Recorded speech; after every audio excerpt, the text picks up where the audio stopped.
Et pour en parler, on reçoit sur notre plateau Farid DMS Deba.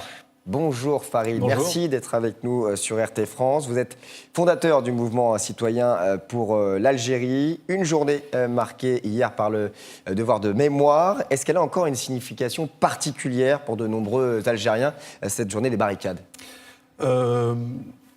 Sachant que c'était quand même une affaire interarmée, et de l'armée coloniale à cette époque, en 1960, c'était plutôt quelque chose qui s'inscrit dans l'histoire coloniale française, pas quelque chose qui résonne véritablement pour la population algérienne. Voilà, donc je pense que c'est un devoir de mémoire, surtout du côté français, que du côté algérien. Alors, les manifestations continuent malgré l'élection du nouveau président Tebboune le 12 janvier dernier. Combien de temps ça peut durer ? Ça durera jusqu'à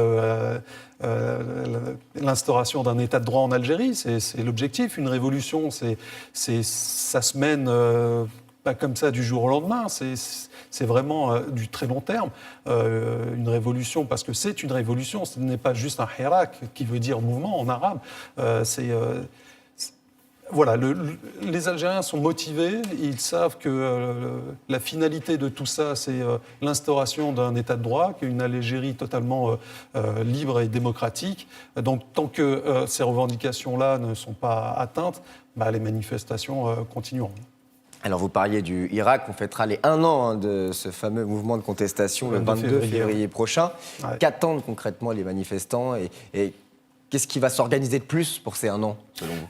Là, ce qui s'est passé avec l'arrivée d'Abdelmejid Tebboune à la tête du pouvoir, qui est en fait un représentant de l'armée, un civil qui fait un petit peu tampon entre le peuple algérien et l'état-major, sachant que les revendications du Hirak n'ont jamais été satisfaites, ça va continuer.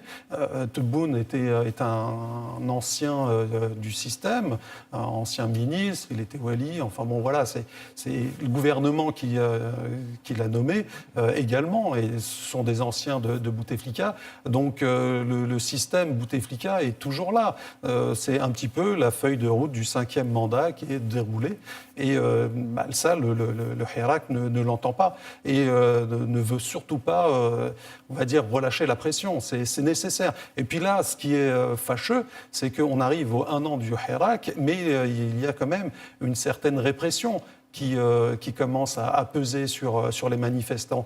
Là, j'ai eu des retours au niveau de l'Algérie. Il y a eu énormément de représailles sur les manifestations, sur les manifestants. Il y a eu Oui, justement, il y a eu 124 opposants encore emprisonnés, 94 libérés ces dernières semaines. Cette répression s'intensifie en fait de semaine en semaine. Absolument. Et c'est là où justement on ne comprend pas ce à quoi joue véritablement le président, parce qu'il souffle un peu le chaud et le froid. Il avait, avant sa désignation à la tête de l'État, un petit peu, on va dire, tendu la main en disant que je suis pour le dialogue, etc., sachant qu'il ne peut pas y avoir de dialogue s'il n'y a pas la libération de tous les détenus d'opinion, ça c'est le b.a.-ba.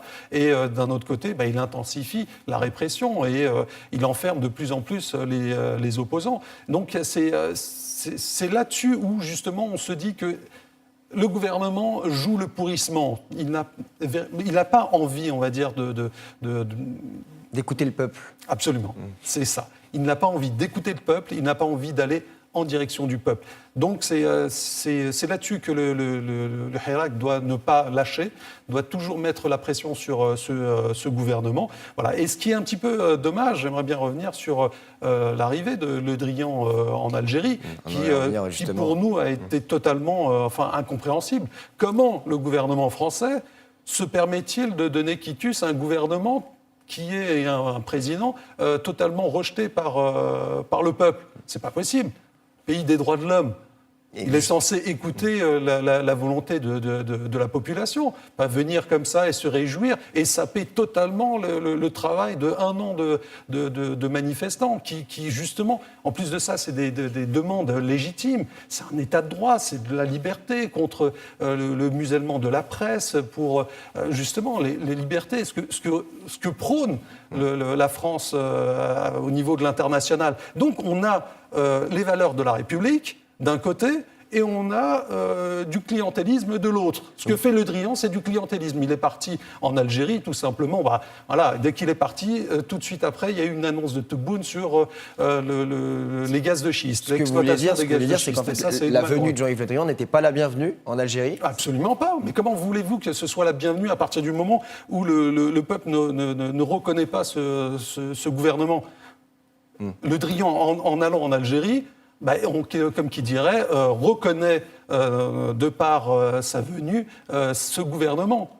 Chose que le peuple ne reconnaît pas. Et là, c'est pas normal. C'est-à-dire qu'il se met, de par ce choix d'aller en Algérie et de rencontrer son homologue et puis d'autres personnes, comme qui dirait, il crache à la figure d'1 an de manifestants. Et ça, c'est pas normal. Surtout que tous ces manifestants se battent pour la liberté, pour un état de droit. Merci beaucoup, Farid MS Débat, d'avoir répondu à toutes nos questions. Je rappelle que vous êtes fondateur du mouvement citoyen pour l'Algérie. Merci à vous.